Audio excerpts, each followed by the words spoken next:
पाकिस्तान में दहशत गर्द हमारे बच्चे मार रहे हैं, उनके खिलाफ क्या कर रही है ये फोर्स, जिसको हमने पैसे दे के वर्दियाँ पहनाई हुई हैं इस काम के लिए कि वो असल दहशत गर्दों को पकड़ेगी।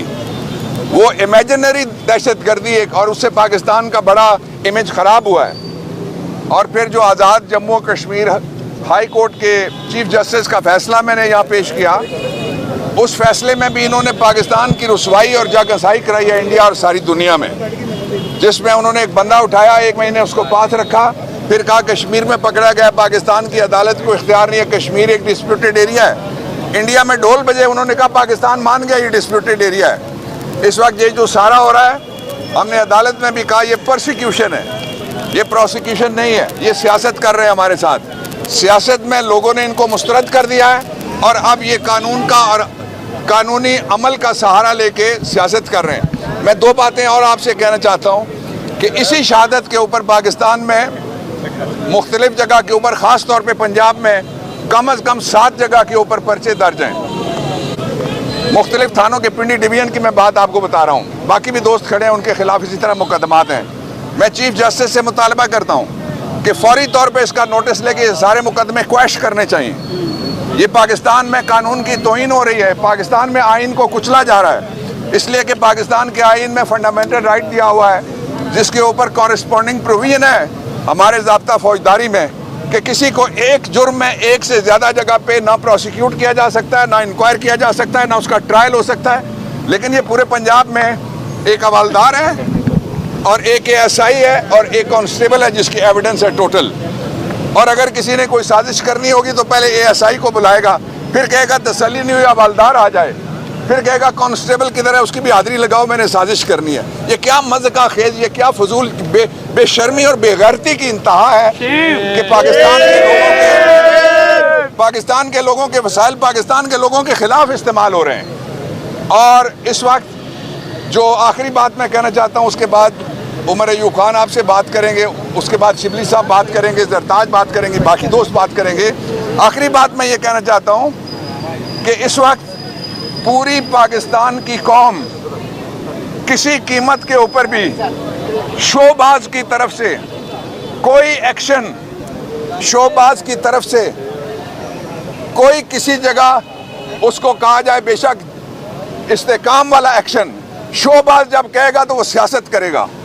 मैं जो नेशनल एक्शन प्लान है उसका बड़ा लंबा अरसा में हिस्सा रहा हूँ, लेकिन नेशनल एक्शन प्लान जब तक KP की असेंबली में नहीं जाता, पंजाब की असेंबली में नहीं जाता, सिंध की असेंबली में नहीं जाता, बलूचिस्तान की असेंबली में नहीं जाता, नेशनल असेंबली में नहीं जाता, सेनेट ऑफ पाकिस्तान में नहीं जाता, ये किसके कहने के ऊपर शहबाज शरीफ ने तकरीर किया? उसको शर्म आनी चाहिए कि उससे खौफ की एक फिजा पैदा करने की अपने लोगों के खिलाफ की है कि हम एक्शन करेंगे। और मैं अपनी जो लीडरशिप है उस सबको मैं शाबाश देना चाहता हूँ कि जिस हौसले के साथ, जिस अज़्म के साथ, और हमारे वकला, हमारे कारकुन, हमारे जेल के कैदी, हमारी पंजाब की ख़वातीन कैदी, और सबसे बढ़कर कैदी नंबर 804, उसने पाकिस्तान का सर ऊंचा कर दिया। कि नेशनल टीवी हमारा मौक़िफ़ नहीं दिखाता। जब हमारे अपोजिशन लीडर उमर अयूब साहब बात करते हैं तो पार्लियामेंट में उनकी आवाज़ को बीप कर दिया जाता है।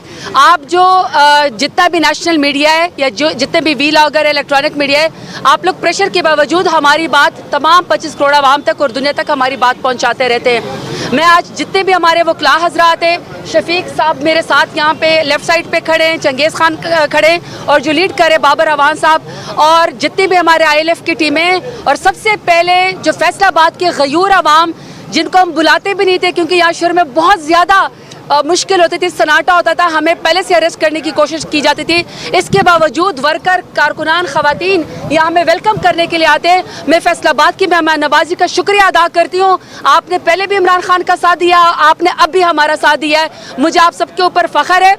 और जहाँ तक केसेस की बात है, अगर आप अंदर की कोर्ट की हेयरिंग देख ले, जैसे सुप्रीम कोर्ट की हेयरिंग दिखाई जाती है, आप यकीन करें कि आपको हंसी आएगी। उसकी वजह यह है कि अब शुक्र अल्हम्दुलिल्लाह जज साहिबान ने भी प्रेशर लेने से इनकार कर दिया है। हक के ऊपर मबनी फैसले आपकी तरफ आना शुरू हो जाएंगे, इंसाफ मिलना इंशाल्लाह शुरू हो जाएगा। JIT को बार बार आज ATC फैसलाबाद के जज साहब ने फरमाया कि कोई एविडेंस हमारे खिलाफ दे दे, कोई बात हमारे खिलाफ बता दे।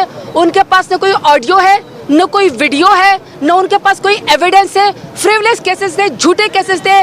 9 مئی کا جو ایک بلون اٹھایا گیا تھا ہماری پارٹی کو ختم کرنے کے لیے, ہماری لیڈرشپ کو ختم کرنے کے لیے, 9 مئی آج اپنے منطقی اس کو انجام کو پہنچا. نہ ہماری پارٹی ختم ہوئی, نہ ہمارے لیڈر گھبرائے, اور جو جیل کے اندر قیدی بیٹھا ہوا ہے, قیدی نمبر 804 عمران خان, انشاءاللہ اسی طرح سرخرو ہوگا. تمام کیسز اسی طرح ختم ہو گئے, اور آپ کو اسی طرح پارٹی پاکستان تحریک انصاف مضبوط نظر آئے گی. عمران خان زندہ باد, پاکستان. بجٹ جو پیش کیا گیا ہے قومی اسمبلی میں, وہ میں نے فلور آف دا ہاؤس پہ بھی بات کی تھی کہ یہ اکنامک ہٹ مین نے بجٹ پیش کیا, اور یہ بجٹ پاکستان کے خلاف ایک اقتصادی دہشت گردی ہوئی ہے.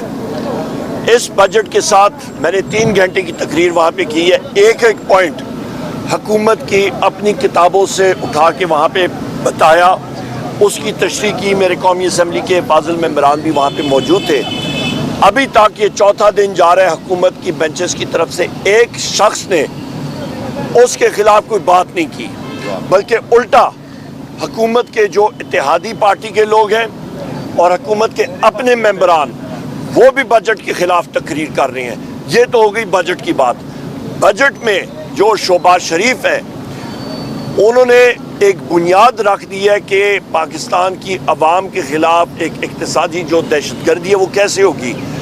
وہ آپ کی بھرپور انداز سے جو مہنگائی کا سیلاب اور افراد زار آنے والا ہے, اس کے ٹیکنیکل ڈیٹیل میں نہیں جانا چاہتا, پر بنیادی طور پہ آپ کی گھی, چینی, آٹا جو 450 ارب کا محسن نقوی نے آٹا امپورٹ کیا, ابھی وہ آڑتیوں کے پاس ہے, وہ مہنگے دام بکا جائے گا. دالیں, ہر ایک چیز, پیٹرول, آپ کا ڈیزل, اس پہ 80 روپے فی لیٹر انہوں نے پہلے سے پی ڈی ایل میں رکھ دی ہے. تو یہ وہ چیزیں ہیں بجٹ میں جو مہنگائی کی حد عبور کرے گی.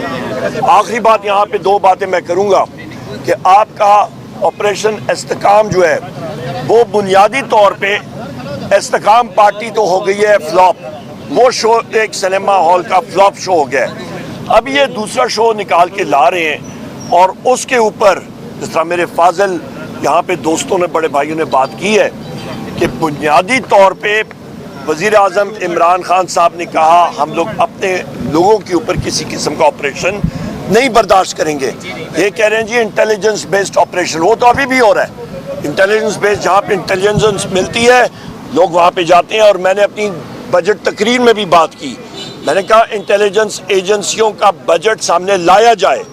اس پہ ISI ہے, اس میں MI ہے, اس میں IB ہے, اس پہ FIU ہے, اس پہ اسپیشل برانچ ہے.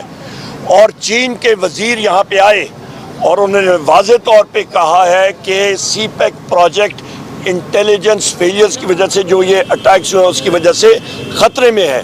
لہٰذا ہمیں یہ بتایا جائے کہ جو ویگو ڈالے ہیں وہ کتنے ہیں, وہ آیا پاکستان تحریک انصاف کے خلاف استعمال ہو رہے ہیں, وہ انٹیلیجنس کے اثاثے صرف جس طرح کہ ابھی ڈاکٹر بابر اعوان صاحب نے بتایا, یہ اس طرح کے ڈمی کیسز, اس طرح کے فراڈیے کیسز ہمارے خلاف بنا کے, ہمارے یہاں پہ کافی ساتھی ادھر موجود ہیں, ان کے خلاف بنے ہیں, جیل میں لوگ گئے ہیں. کیا یہ صرف ان کے لیے ہے یا اصلی دہشت گردوں کے خلاف ہیں؟ اس کی واضح تشریح ہونی چاہیے اور اس کا سدباب ہونا چاہیے. جب یہ بند ہوگا تب آپ کا انٹیلیجنس کا صحیح کام ہوگا, اور اس کے بعد آپ کی یہ دہشت گردی جو ہے یہ ختم ہوگی. آخری بات, وزیر اعظم عمران خان صاحب ہو گئے, یا بشرا بی بی ہو گئیں, یا یاسمین راشد صاحبہ ہو گئیں, یا صنم جاوید صاحبہ ہو گئیں, یا عالیہ حمزہ صاحبہ ہو گئیں, یا میاں محمود الرشید صاحب ہو گئے, چودھری اعجاز صاحب ہو گئے, عمر چیمہ صاحب ہو گئے, حسان نیازی صاحب ہو گئے, ہمارے باقی ساتھی جو جیلوں میں اس وقت, ملٹری کورٹس میں, آپ کے ہمارے کوٹ لکھپت میں ہیں, میاں والی سرگودا میں, ان کو فل فور بازیاب کیا جائے. ان کے خلاف سارے کے سارے کیسز جھوٹے ہیں. وزیر اعظم عمران خان صاحب کا اور بشرا بی بی کے خلاف جو کیس ہے وہ تو اتنا بے ڈھونگا کیس ہے عدت کا کہ اس کیس کی وجہ سے پاکستان کی خواتین کو, اس لا کو, اس قانون کو ویپنائز کر کے اپنی مفادات کی خاطر پاکستان کی خواتین کا جو کیس ہے یا ان کے حق سلبی ہوئی ہے. یہ بتائیے گا کہ جو KPK کے وزیر اعلیٰ ایپیکس کمیٹی کے اندر فیصلہ ہوئے ایکشن کا, تو کیا KPK کے وزیر اعلیٰ نے آپ کو بے خبر رکھا ہوا ہے؟ نہیں, بالکل نہیں. کل بھی بریفنگ ہوئی تھی کور کمیٹی میں, میں پارلیمنٹ میں تھا, اور آج بھی ہوگی انشاءاللہ.